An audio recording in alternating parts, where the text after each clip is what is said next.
اللہ نے جبریل سے کہا ذرا جنت میں جاؤ. جبریل جنت میں گئے, نور کی چمک اٹھی, دھڑم سے جبریل نزل به الروح الامین انه لقول رسول کریم ذی قوت عند ذی العرش متین مطاع ثم امین.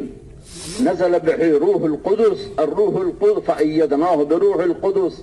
اتنا بڑا فرشتہ, سب سے پہلا فرشتہ وجود میں آنے والا, دھڑم سجدے میں, اور کیا کہتے ہیں ترا علی ربی, لگتا ہے اللہ کا نور نظر آ گیا, اللہ کا نور کی چمک جھلک نظر آ گئی, اللہ کے نور کی تجلی نظر آ گئی, تو سجدے میں گئے تو آواز آئی ارفع راسک روح الامین ارفع راسک امین الوحی یا امین الوحی ارفع راسک, اے وحی کو اٹھانے والے سر اٹھا.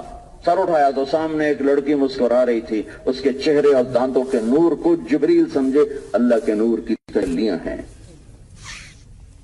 وہ حیران ہو کر کہنے لگے سبحان الخالق, قربان جانتے بنانے والے پر تو کیا چیز ہے. تو وہ کہنے لگے اتدری لمن انا, تمہیں پتا ہے میں کس کی ہوں, تمہیں پتا ہے میں کس کی ہوں. کہا نہیں, کہ لیمن, سنو بھائیو دھیان سے,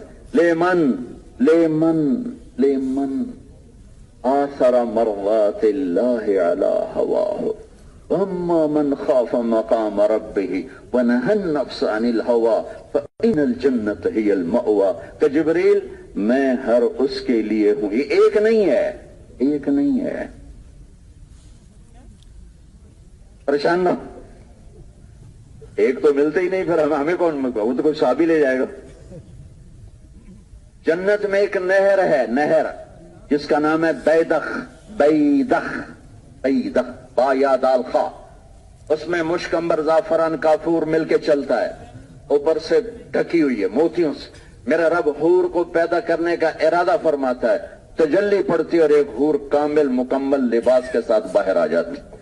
تو یہ نہیں کہ کسی ماں کے پیٹ سے پیدا ہوتی ہے, پھر وہ کر کے فیڈر پیتی ہے, دودھ پیتی ہے, پھر وہ رڑتی ہے, لڑکتی ہے, تو ایک پل میں یوں نکل کے آتی ہے 130 فٹ کی ہائٹ کے ساتھ. اللہ اسے 100 جوڑے ہم سے ایک جوڑا پہننا مشکل ہوگا, یہ ویسٹ کوٹ اب گرمی کر رہی ہے, اور وہ 100 جوڑے پہنتی اور 100 جوڑوں میں پورا جسم شیشے کی طرح نظر آتا.